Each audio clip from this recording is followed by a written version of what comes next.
Thank you. Thank you. We love you, Sharon. I love you too. Thank you so much for being here, and welcome to Nevada. Thank you for not believing the Obama and the Obama whisperer when they said, if you're coming to Las Vegas, you're coming on a junket. Thank you so much for being here, and welcome. I'm running for the people's seat in the United States Senate, now occupied by Let's Make a Deal, Tax and Spend, good old boy politics as usual, Harry Reid.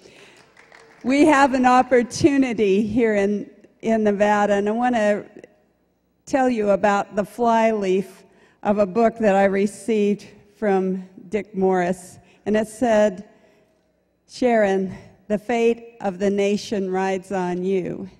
No pressure. But I'm going to tell you, Dick Morris is wrong. The fate of the nation rides on us. It rides on us.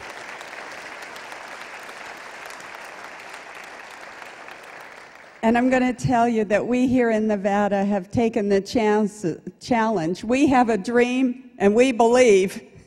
We know that we have an opportunity to do something for our nation. Every one of us understands that we have a calling. We have a purpose. And our purpose is to make sure that we pass down the American dream, liberty and freedom to our children and our grandchildren, not deficits and debt.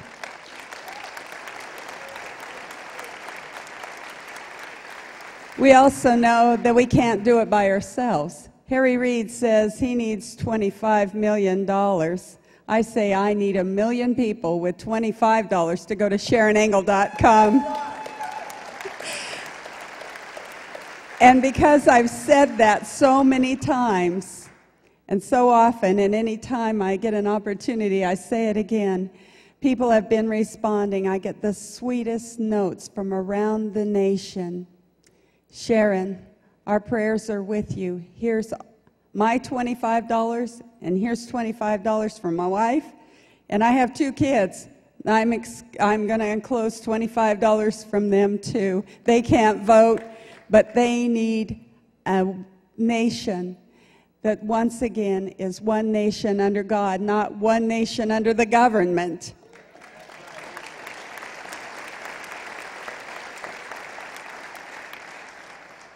We have an opportunity, and we have an opportunity for real solutions. We can do better. Our country deserves better. And we know that we have a problem with a fellow who says he's done more. He's done more for unemployment. We have 14.2% unemployment here in Nevada. He's done more for mortgage foreclosures. We have the highest mortgage foreclosure rate in the whole nation. He's done more for bankruptcies. We have the highest bankruptcy rate in the whole nation. And we in Nevada are saying, Harry Reid, stop doing more.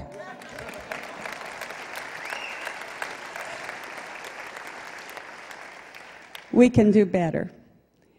We have the simple solutions. Reagan gave us those solutions.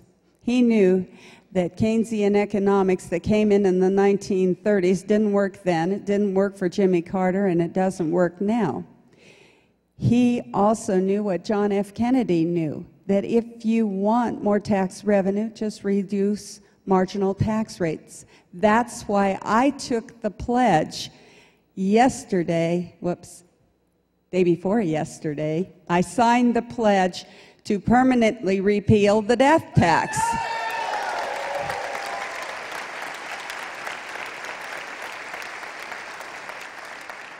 Ronald Reagan also said to us, the government is not the solution, they're the problem. We, the people, are the solution. We know that here in Nevada, and we're going to provide those simple solutions. We know what it's going to take to do the things that need to be done. We all heard what's wrong with our country. Michelle Bachmann, our congresswoman from Minnesota, told us last night in a very moving speech just exactly what's gone wrong in the last 18 months. And we know what those solutions are. They're simple. First, pay back. Second, cut back. And third, take back. Pay back. Pay back on the deficits and the debt. Pay back that $2.5 trillion that's been raided and pillaged out of the Social Security Fund. Pay it back. We have senior citizens who are counting on us to fulfill our gentleman's agreement. Now, you all know that there's not too many gentlemen left in Washington, D.C., but we do have an agreement with our seniors. They have paid in good faith, and I've never said that I wanted to eliminate. I've always said I want to save Social Security by paying back. But to do that, we have to cut back. We also can do a few things like using that leftover stimulus money, the TARP money that's coming back in. We could do a good down payment if we just put that money into that Social Security Fund. That would send a clear message not only to our seniors that we're acting in good faith, but also to our businesses that we really understand that we need to go in a different direction, and that direction is not charging up on an already maxed up credit card. We need to pay it back. We need to cut back on the spending. And there are things that we can do that are much better done at state level. We need to look back at our Constitution and reread the part that says the federal government has enumerated powers and everything else is for the states. We need to pay attention. We need to pay attention to our founding fathers. They knew what it takes to be a free nation. So we need to cut back on the spending. And one of those places, they always ask a conservative, so where would you cut? Well, we have departments and agencies, as Herman Cain said so eloquently, we do not have the Department of Happy. We have departments and agencies that really would be better served at the state level. One of those is a department that passes down one-size-fits-all policy that fits nobody, that Department of Education that gave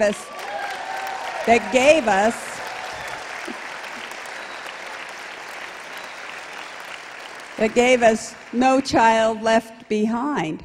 We know that if we could make policy right at the state level, at the very local position of that classroom where we have stakeholders of teachers and parents who know what's best for our children and put the money right there, we would have a better educational system. We would have a first-class educational system. And there's more that can be done at the federal level to shrink the size of the federal government, give the states the opportunity to take over those roles. And I have to tell you, when it comes to illegal aliens, we need to secure the borders, enforce the laws. Every state needs at least one sheriff like Joe Arpaio.